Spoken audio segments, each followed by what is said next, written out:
नमस्कार मित्रांनो. आज आपला तिसरा दिवस. आजचं आपलं तिसरं लेक्चर आहे. आपण पहिल्या दिवशी पाहिलं बेसिक्स ऑफ इंग्लिश. काल आपण पाहिलं पार्ट्स ऑफ द स्पीच, ज्यामध्ये 8 प्रकारचे आपण पार्ट्स ऑफ द स्पीच पाहिले. आज आपण घेणार आहोत टेन्सेस. टेन्सेस मीन्स काळ. काळामध्ये present tense, past tense, future tense, वर्तमान काळ, भूतकाळ आणि भविष्यकाळ हे आपल्याला शिकायचे.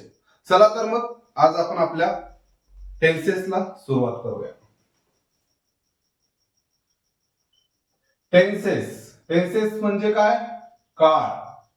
काळ किती प्रकारचे आहेत? तर 3 प्रकारचे आहेत, ज्यामध्ये प्रेझेंट टेन्स आहे वर्तमान काळ, जो की आता आपण जगतोय, ज्यामध्ये आपण बोलतोय, ज्यामध्ये चालतोय, राहतोय, खातोय, पितोय, हा आहे आपला आता प्रेझेंट टेन्स, वर्तमान काळ. दुसरा आहे पास्ट टेन्स. पास्ट टेन्स म्हणजे कोणता? ज्या काळामध्ये गोष्टी घडून गेलेल्या आहेत, ज्या काळामध्ये कृती घडून गेलेली आहे, त्या काळाला आपण पास्ट टेन्स म्हणतो. फ्युचर टेन्स भविष्य काळ. हा कोणता? येणारा जो काळ आहे, ज्या घटना घडणार आहे, त्याला आपण फ्युचर टेन्स भविष्य काळ असे म्हणतो. सर्वप्रथम आहे प्रेझेंट टेन्स.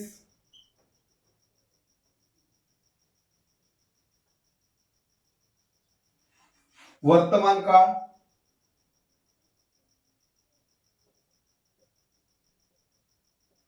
दुसरा आहे पास्ट टेन्स.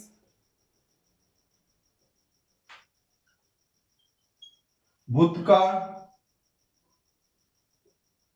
तिसरा आहे फ्युचर टेन्स.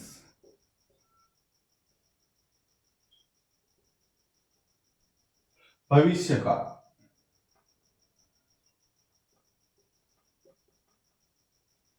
हे आपले 3 मुख्य काळाचे प्रकार आहेत.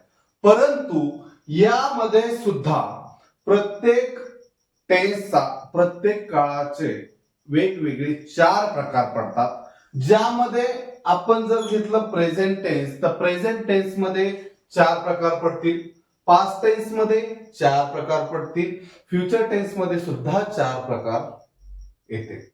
ज्यामध्ये प्रेझेंट टेन्सचे आपण पहिले 4 प्रकार कोणते आहेत ते बघूया. प्रेझेंट टेन्स, वर्तमान काळ, ज्यामध्ये सर्वात प्रथम आहे सिंपल प्रेझेंट टेन्स.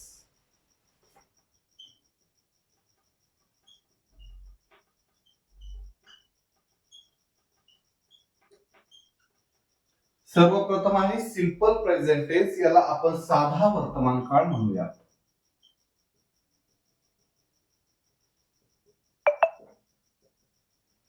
यामध्ये दुसरा आहे प्रेझेंट कंटिन्युअस टेन्स.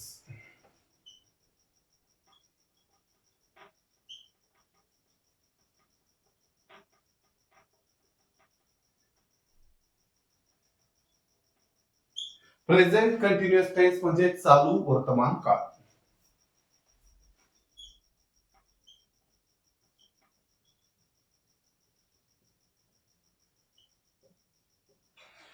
तिसरा आहे प्रेझेंट परफेक्ट टेन्स.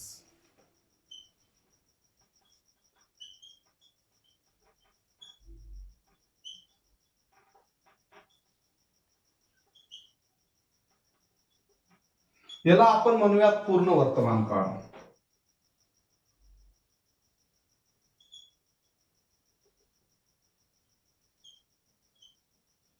आणि चौथा आहे प्रेझेंट परफेक्ट कंटिन्युअस टेन्स.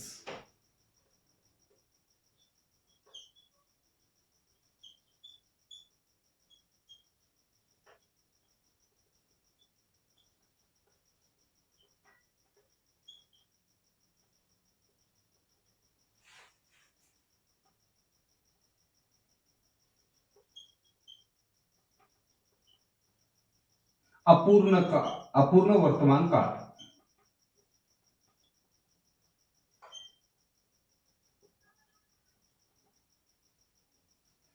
हे झाले प्रेझेंट टेन्सचे 4 प्रकार.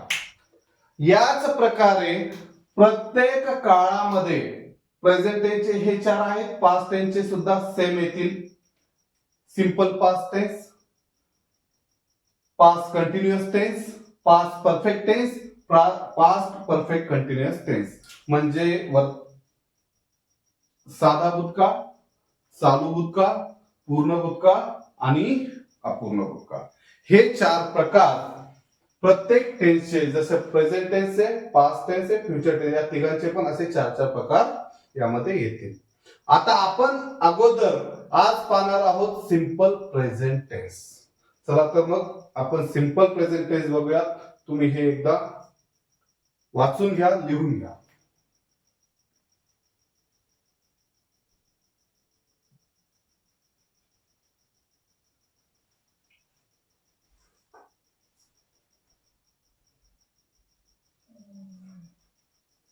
चला आपण सुरुवात करूया. सिंपल प्रेझेंट टेन्स, साधा वर्तमान काळ.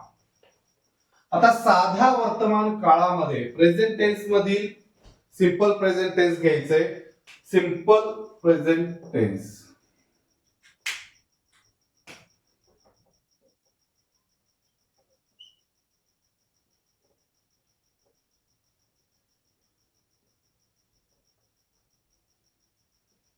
साधा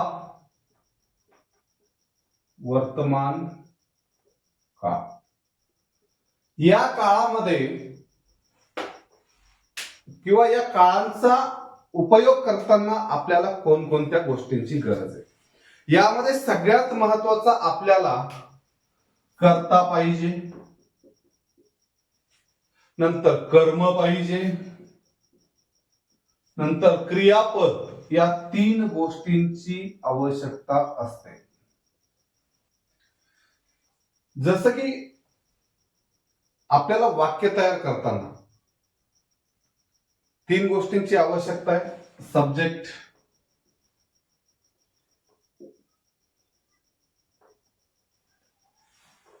सब्जेक्ट म्हणजे काय? कर्ता.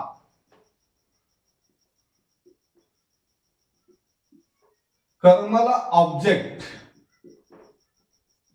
आणि क्रियापदाला व्हर्ब.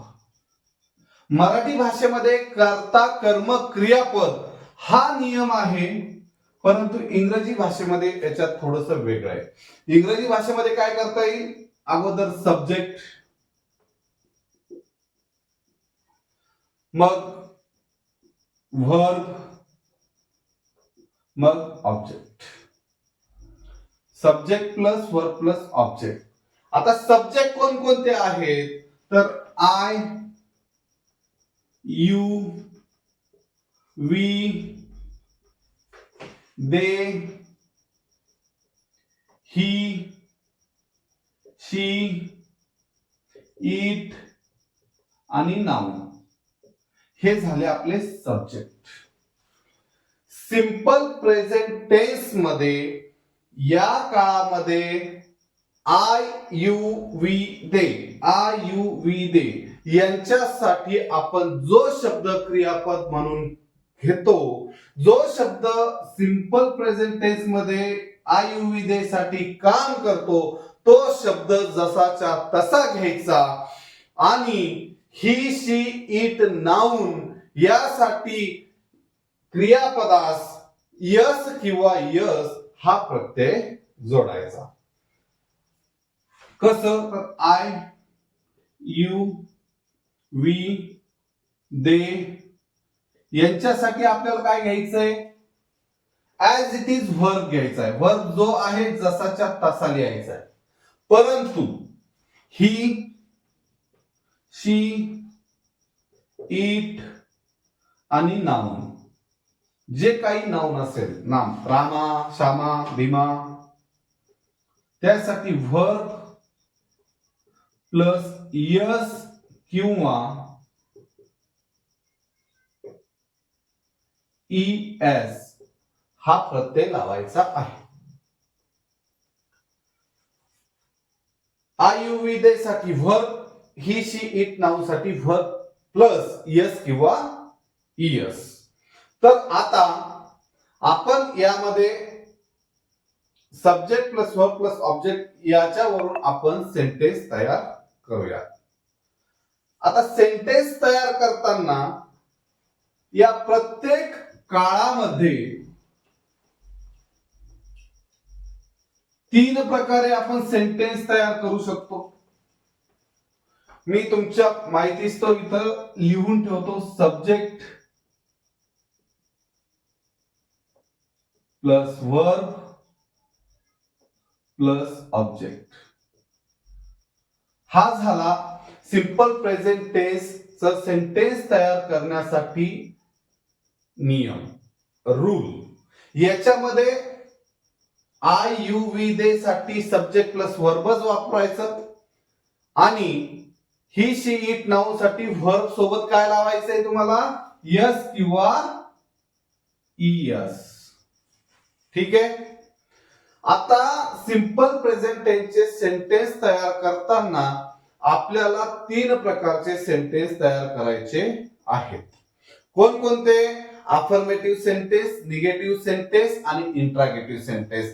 ज्यामध्ये अफर्मेटिव्ह सेंटेन्सला आपण होकारार्थी वाक्य म्हणतो, निगेटिव्ह सेंटेन्सला आपण नकारार्थी वाक्य म्हणतो आणि इंट्रागेटिव्ह सेंटेन्सला आपण प्रश्नार्थक वाक्य असे म्हणतो. तर आज आपण अफर्मेटिव्ह सेंटेन्स, होकारार्थी वाक्य बघूया.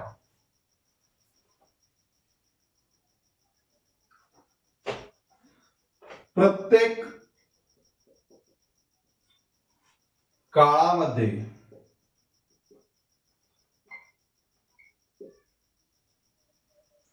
3 प्रकारचे सेंटेन्स तयार करता येतात.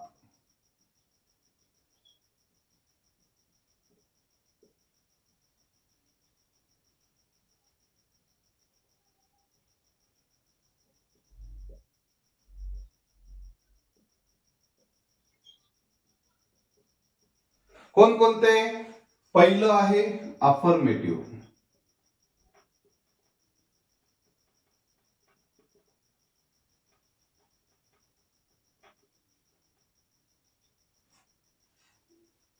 दुसरं आहे निगेटिव्ह.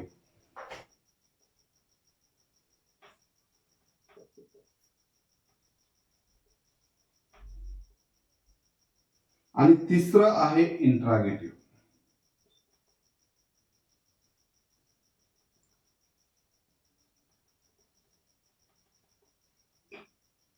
याला म्हणायचं होकारार्थी वाक्य,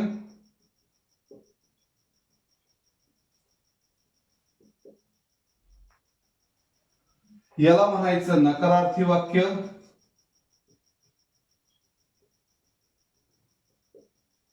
आणि याला म्हणायचं प्रश्नार्थक वाक्य.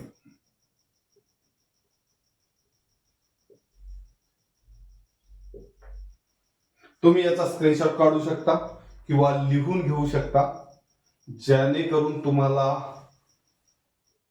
हा रूल आणि हे वाक्य या होकारार्थी वाक्यामध्ये, नकारार्थी वाक्यामध्ये आणि प्रश्नार्थक वाक्यामध्ये या सेंटेन्सेस मध्ये वेगवेगळे आपल्याला सेंटेन्स तयार करायचे. हे तुम्ही लिहून घ्या किंवा स्क्रीनशॉट काढून ठेवा. डेली आपल्याला कमीत कमी तुम्हाला स्वतःला 10 ते 20 सेंटेन्स तयार करायचे. प्रत्येकाचे 5 जरी तयार केले तरी सुद्धा चालते.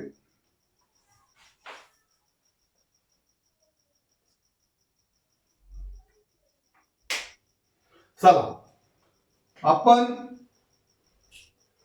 आता सेंटेन्स तयार करूया. हा आहे आपला फॉर्म्युला.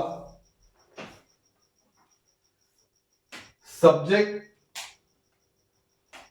वर्ब आणि object. Subject plus verb plus object. Subject म्हणजे कर्ता, वर्ब म्हणजे क्रियापद आणि ऑब्जेक्ट म्हणजे कर्म. सब्जेक्ट तुम्हाला माहितीच आहे, I you we they he she it आणि नाउन. हे झाले आपले सब्जेक्ट. ठीक आहे. यापैकी सब्जेक्ट कोणताही घ्या. पहिला घेतला आपण आय. वर्क कुठलाही, कोणतीही क्रिया, खाणं पिणं जाणं, आय. वर्क घेतला आपण गो. आय गो मी जातो. हा झाला सब्जेक्ट, हा झाला वर्क क्रियापद. परंतु आपण इथं ऑब्जेक्ट पण I go there. I go there मी तेथे जातो. आय सब्जेक्ट, गो वर्क आणि देअर ऑब्जेक्ट. या ठिकाणी यस किंवा एस लागलं का? नाही. का नाही लागलं? कारण की सब्जेक्ट आपण घेतलेला आहे आय. आणि यापूर्वी मी सांगितल्याप्रमाणे आय यू वी दे साठी जो वर्ब आपण घेत आहोत तो जसाच्या तसा वापरायचा आहे.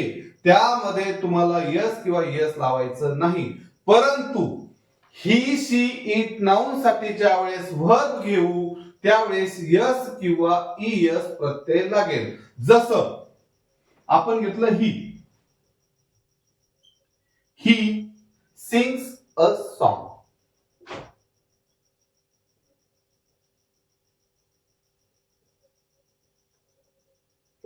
ती काय करते? सॉरी, तो काय करतो? ही. ही मीन्स तो. हा झाला सब्जेक्ट. सिंग्स. सिंग्स काय? गाणे. हा झालं कर्म वर्ब. याला काय लागलं? एस. काय करतो? सिंग्स गातो. काय गातो? गाणे.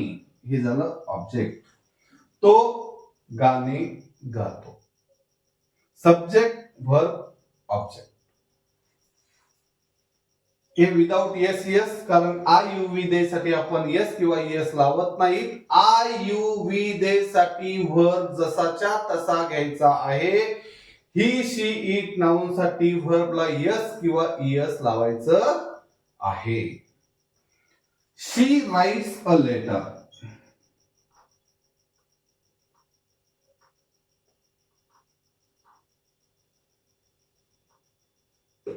इथे काय लागलं? इयस. इथे लागलं यस. त्यासाठी सब्जेक्ट कोण आहे? ही शी इट नाउन पैकी एक शी. म्हणून या ठिकाणी राईटला इयस लागलेला आहे. हे झालं वर्ब. आणि हे काय लिहितोय? तर लेटर. हे झालं ऑब्जेक्ट. इथपर्यंत कळलं? चला तर मग उद्याच्या लेक्चर मध्ये आपण याच्यानंतरच फॉर्म्युला आणि सेंटेन्स घेऊया. आज एवढंच. तुम्ही डेली प्रत्येकाचे 5-5 तयार करायचे आहेत. तुम्ही आता या वाक्यामध्ये I you we they he she it noun प्रत्येकाचं एक एक सेंटेन्स होकारार्थी मध्ये तुम्हाला तयार करायचं आहे.